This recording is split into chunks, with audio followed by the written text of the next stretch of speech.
அனைவருக்கும் வணக்கம். Option tricky trade channel மூலியம் உங்களை சந்திப்பதில் மிக்க மகிழ்ச்சி அடைகிறேன். நான் உங்கள் சந்தோஷ். நான் செபியில் பதிவு பெற்ற பங்காளர் கிடையாது. இது பயிற்சிக்கான காணொலி. எந்த பரிந்துரையும் நாம் வழங்குவது இல்லை. இன்றைய தினம் நம்மளுக்கு வந்துட்டு ஆகஸ்ட் 13ஆம் தேதி சந்தை எப்படி துவங்க வாய்ப்பு அப்படின்னு கிஃப்ட் நிஃப்டி பார்க்குறோம். கிஃப்ட் நிஃப்டி வந்து இப்போது நேரம் 7:17 அடிப்படையில் 24,334 வர்த்தமாயிட்ருக்காங்க. அப்போ இது வந்து ஒரு ஃப்ளாட் ஓப்பனிங் அப்படிங்கிறதான் நம்மளுக்கு தென்படுகிறது. சந்தை பார்த்திங்கன்னா நேற்று ஹை 24,472, லோ வந்து 24,212.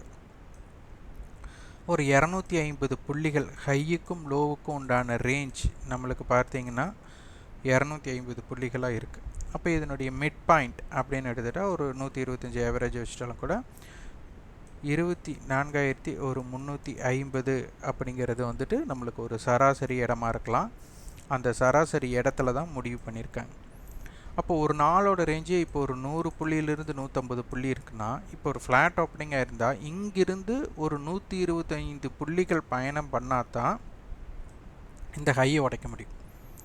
இங்கிருந்து ஒரு 125 புள்ளிகள் இறங்கினா தான் இந்த லோவையும் உடைக்க முடியும். அப்போ ஒரு ஹையை பிரேக் பண்ணுறக்கோ ஒரு லோவை பிரேக் பண்ணுறக்கோ மார்க்கெட் வந்துட்டு இங்கிருந்து ஒரு 100 புள்ளிகளோட பயணம் செய்ய வேண்டிய கட்டாயத்தில் இருக்குது ஃப்ளாட் ஓப்பனாக இருந்தால்.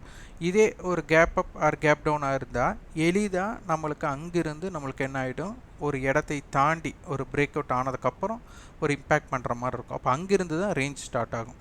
அப்போது ஒரு ஃப்ளாட் ஓப்பனிங் அப்படிங்கிற இடத்துலேருந்து ஆரம்பிக்கக்கூடிய ஓப்பன் ஹை லோக்கும் ஒரு கேப் அப் கேப் டவுன் ஆகக்கூடிய இடத்துலேருந்து ஓப்பன் ஆகக்கூடிய ரேஞ்சுக்கும் வித்தியாசம் இருக்குது.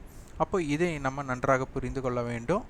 அப்போது ஒரு break out yesterday high low, weekly higher low, monthly higher low, இதெல்லாம் தான் நம்ம ஒரு பிரேக் அவுட் ஸ்ட்ராட்டஜிக்கு எல்லாருமே பார்க்கக்கூடிய பொதுவான ஒரு விஷயமா இருக்கும். அப்போ அந்த பிரேக் அவுட் ஆகக்கூடிய அப்போ எஸ்டர்டே ஹை எஸ்டர்டே லோ இது ரெண்டுமே பிரேக் பண்ணாத இன்சைடு மார்க்கெட்டாக இருக்கிற வரை நீங்கள் எந்த ஸ்ட்ராட்டஜி பில்ட் பண்ணாலும் அதற்குள்ளே இருக்கக்கூடிய ஃபெயிலியர் அதிகமாக இருக்கும். ஏன்னா ஒரு நான் டிராஃபிக் ஜோனுக்கும் டிராஃபிக் ஜோனுக்கும் அப்போ எஸ்டர்டே ஹை லோக்குள்ளே இருக்கிறவர் ஒரு டிராஃபிக் ஜோனுக்குள்ளே இருக்கிற மாதிரி தான். அப்போ அதற்குள்ளே இருக்கக்கூடிய பயணம் வந்துட்டு ஒரு தடையற்ற பயணமாக வரக்குண்டான வாய்ப்புகள் மிக குறைவு. அப்போ அதனை நீங்கள் வந்து எப்படி அமைகிறது அப்படிங்கிறத நீங்கள் வந்துட்டு ஆய்வு பண்ணணும். பேங்க் நிஃப்டியை பொறுத்தவரை இப்போ முடிவுற்ற விலையிலிருந்து நம்மளுக்கு ஹையை பிரேக் பண்ணாலும் நம்மளுக்கு ஒரு 250 புள்ளிகள் தேவைப்படுது. லோவை பிரேக் பண்ணுறதுக்கு ஒரு 300 புள்ளிகள் டு 400 புள்ளிகள் தேவைப்படுது. அப்போ இதுக்கு உட்பட்டு இருக்கிற வர சந்தை எப்படி இருக்கலாம், பேங்க் நிஃப்டி எப்படி இருக்கலாம் அப்படிங்கிறத நீங்கள் முயற்சி பண்ணணும்.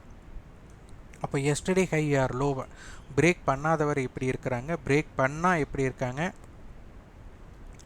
பிரேக் பண்ணினதுக்கப்புறம் ஃபெயிலியர் ஆனால் எப்படி இருக்காங்க, ஃபெயிலியர் ஆகலைன்னா எப்படி இருக்காங்க, இது அனைத்துமே நீங்கள் வந்துட்டு ப்ராபபிலிட்டி ஆஃப் சான்சஸில் கொண்டு வந்து அதில் நீங்கள் வியாபாரம் செய்யறதுக்கு ஒரு தந்திரம் ஸ்ட்ராட்டஜியை உருவாக்கினா மட்டும்தான் நம்ம எப்போவுமே பங்கு சந்தையில் நிலைக்க முடியும். ஆப்ஷன் வர்த்தகத்தை பொறுத்தவரை முதல்ல டிகேக்காக ஆரம்பிக்கப்பட்டது தான். அப்போ அந்த டிகே வந்துட்டு இன்சைடு மார்க்கெட்டில் எப்படி இருக்குது, ஒன் சைடு மார்க்கெட்டில் எப்படி இருக்குது, வால்டைல் மார்க்கெட்டில் எப்படி இருக்குங்கிறத புரிந்து கொள்ளணும்.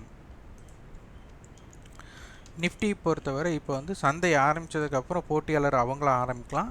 நம்ம வந்துட்டு ப்ரீவியஸ் க்ளோஸை பேஸ் பண்ணி தான் இப்போதைக்கு நம்ம பார்க்க முடியும்.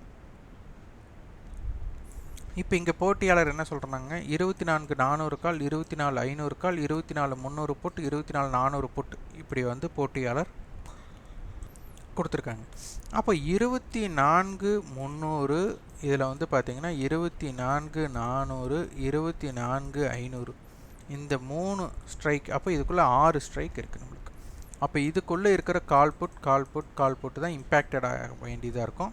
அப்போ அதனை முக்கியமாக நம்ம எடுத்து பார்க்க வேண்டும். இப்போ மார்க்கெட்டோட க்ளோசிங் அப்படின்னு பார்த்துட்டா 24,400 கால் புட் இம்பேக்டட் பார்த்திங்கன்னா நம்மளுக்கு ஒரு 70 ரூபா வித்தியாசம் இருக்குது. அப்போ 70 ரூபா புட் ஆப்ஷன் வித்தியாசம் இருக்குன்னா 24,350. அப்போ ஒரு டிஸ்கவுண்டில் இருக்குது. அப்போ 24,350 கால் புட் ஒரு இம்பேக்டட் பிளேஸை நம்ம உருவாக்கலாம். அப்போ அந்த ஸ்ட்ரைக்கை நம்ம முன்னே எடுத்து வைத்து அதை நம்மளுக்கு அதை பீட் பண்ணுனா எப்படி அந்த ஏன்னா 24,350 கால் புட்டோட ஸ்ட்ரைக் என்ன இம்பேக்ட் பண்ணுறாங்க அப்படிங்கிறது தான் நம்மளுக்கு ரொம்ப ரொம்ப முக்கியம்.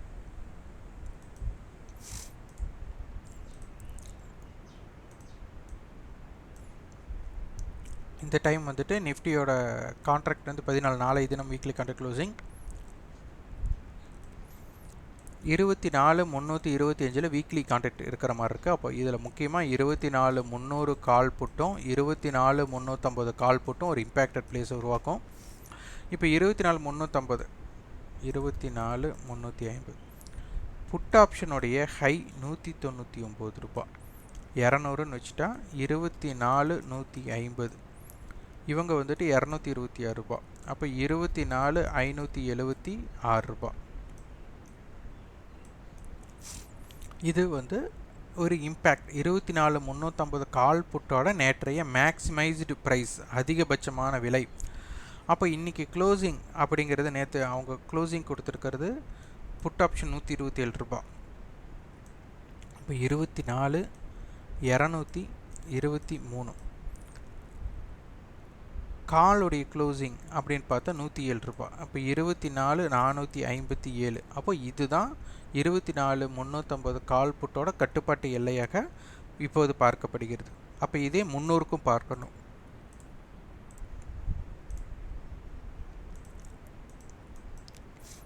$24,300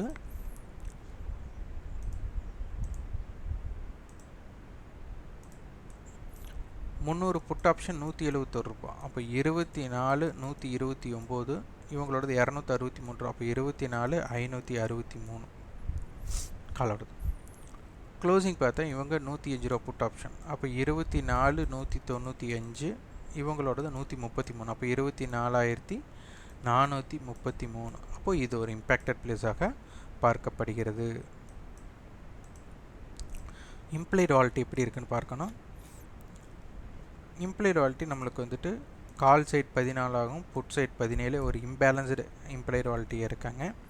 அப்போது நம்மளுக்கு இதோட அமைப்பு எப்படி இருக்குது, இம்ப்ளைடு வாலிட்டி இன்றைக்கி வந்துட்டு குறைகிறதா இல்லை அதிகரிக்கிறதா, அப்போ அதற்கு தகுந்த மாதிரி உங்களுடைய ஸ்ட்ராட்டஜியை மாற்ற வேண்டும். Bank Nifty. இப்போ பேங்க் நிஃப்டியை பொறுத்தவரை நம்மளுக்கு ஸ்பாட்டோட க்ளோசிங் 50,577. இப்போ நம்மளுக்கு வந்துட்டு ஸ்பாட் ஃபியூச்சர்ஸ் வந்து எங்கே இருக்காங்க அப்படின்னு நம்ம கண்டுபிடிக்கணும்.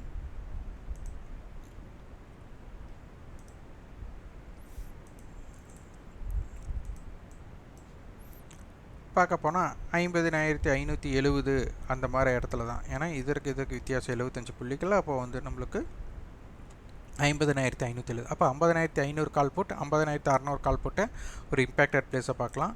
அப்போ 50,500 காலுடைய ஹை 539 ரூபா. அப்போ 51,039 இவங்களோட 512. அப்போ 50,000. அப்போ மெயின் இம்பேக்டட் பிளேஸ் இதற்குள்ளே தான் இருப்பாங்க. அப்போ அடுத்து க்ளோசிங் பார்த்தா 325 ரூபா.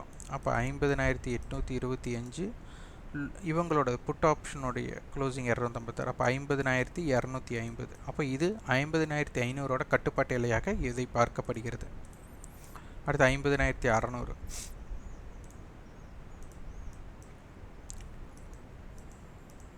50,600 இவங்களுடைய காலோடைய ஹை 471. அப்போது 51,071. புட் ஆப்ஷன் ஒரு 600 ரூபானா 50,000. இதுதான் 50,600 அதிகபட்சமான விலை. க்ளோசிங் 272 கால். அப்போ 50,872. புட் ஆப்ஷன் 300 ரூபா. அப்போ 50,300. அப்போது இது ஒரு இம்பேக்டட் பிளேஸாக பார்க்கக்கூடும். அப்போ இது நான் வந்துட்டு இம்பேக்ட் பண்ணிக்கோங்க. ஆப்ஷன் செயினில் இம்ப்ளைடு வாலிட்டி பார்க்கணும்.